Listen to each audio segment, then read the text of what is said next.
Says, what would you recommend besides the DMG for learning how to DM well? I tend to go into I must read, watch everything about this thing before I attempt it. At least I fail embarrassing mode, which is of course impossible, so I never end up doing it. Nope, don't do that. That's dumb. How much preparation learning would you recommend prior to just jumping in and trying your hand at it? I would recommend 0 preparation learning before jumping into it and trying your hand at it. If you have the desire to play Dungeons & Dragons as a DM, and you have someone else who wants to play Dungeons & Dragons who hasn't played before, even if it's just one person, you're done. Start the game right there. You figured it out, do it.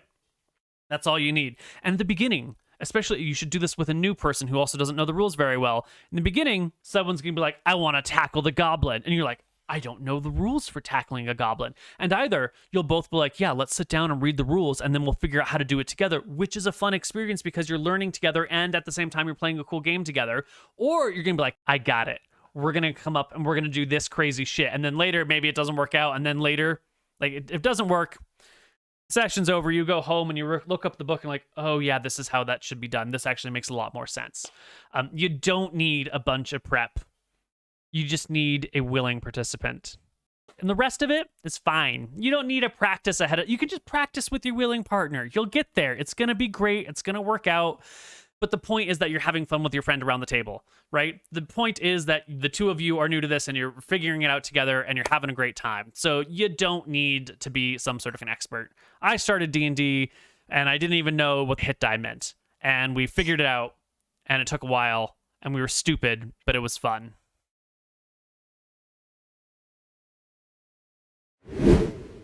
Koibu, I sometimes see you, for fun, get vocally invested in the success of your monsters and units. Come on, Scraggy boy, roll me a good one, is a quote I remember fondly, and you said it when things were really dire for the players. How do you balance owning being the villain as the person DMing to tease your players for fun with also being the leader, not necessarily playing against them, but rather challenging them and avoiding the feeling like it's just you versus them? That is a very difficult line to walk, and I'm actually kind of proud at how I've been able to walk it, because I will always strive to be fair. And you'll see me at times doing bullshit that no one fucking cares about, but I'm doing it and I'm calling it out publicly so you know that I'm going through the normal patterns of things in order to accomplish a fair game. And I call out the fairness of the things that I do, even when it's kind of dumb and unnecessary. And it's sort of like setting that precedent of always doing things right and always being fair and always judging things to the best of your ability, admitting when you're wrong, letting your players talk you out of things or talk you into things and be like, you know what, that does sound like a good idea. Let's do it that way. These sorts of things allow your players to feel like you're not trying to screw them. Even if sometimes I let my players talk me into shit that I think is dumb and I think it's bad for the game, and it might not even be that good of a ruling, but I do it so that the players don't feel like I'm always against them. And that way, when I hold my ground on something, my players know that I'm not doing it because I'm trying to get them, but I'm doing it because I am, I've got some sort of investment in this particular ruling or this way of going about things. You need to establish trust with your players. And I establish trust with my players by sticking to the line of, I don't care what you do, I care how you do it and why you do it. I don't need you to kill the monsters. I don't need you to be the heroes. You don't have to kill Scoria. You can join with Scoria. You can do whatever the fuck you want, but just tell me how you do it and tell me why you do it. Tell me those interesting details. I'm not personally invested in the outcome of the game. You can win, you can lose, you can be the good guys, you can be the bad guys, you can be the monsters. Whatever you want to do is great. I'm just here to ask, how do you do it? And why do you do it? And that way my players know I have nothing to gain. I have no, this is going to be my victory, And I think also when I talk about, come on, monsters, do this well for me, it's in a context where, my monsters aren't doing particularly well, or in some way it adds to the tension of the situation. There's a certain amount of hamming it up, and I think I managed to walk the line of, hamming it up where it's obvious that I'm just, adding on to it. That's how you be like, come on, scraggly guy, this guy's gonna do it. I'm gonna get you, players. And I'm doing it with like a smile on my face and a tone that this is fun and it's not actually wanting them to win. Practice. Practice is how you get there.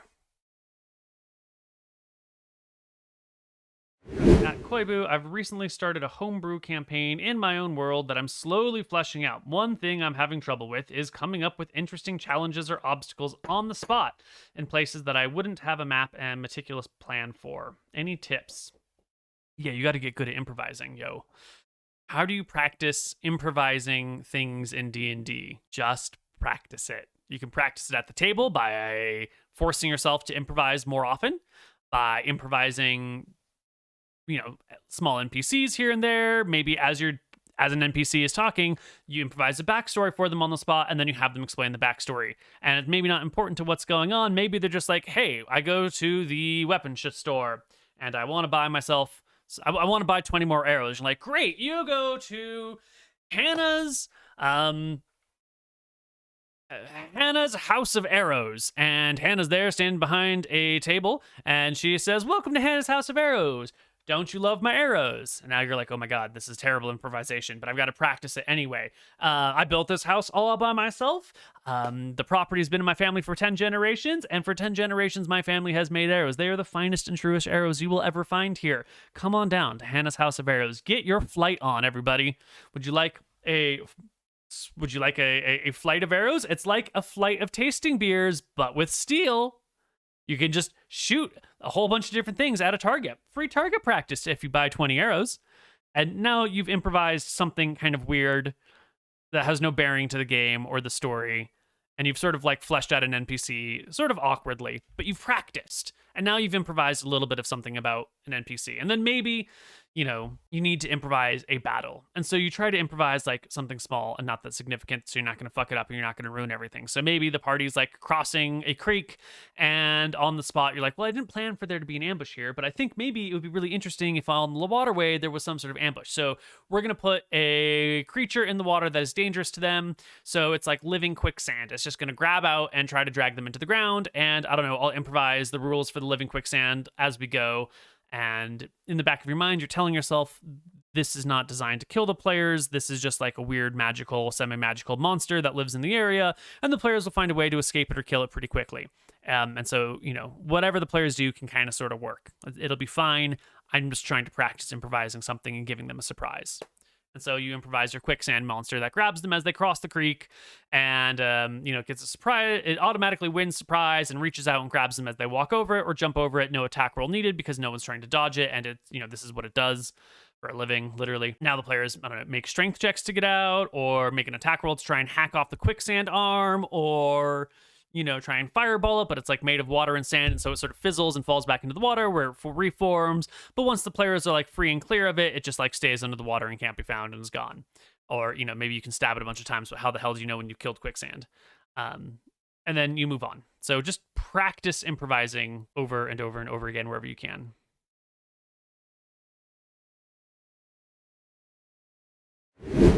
Hi, Koibs. I have some kind of writer's block for D&D. Tell me about it, dude. I get that all the time.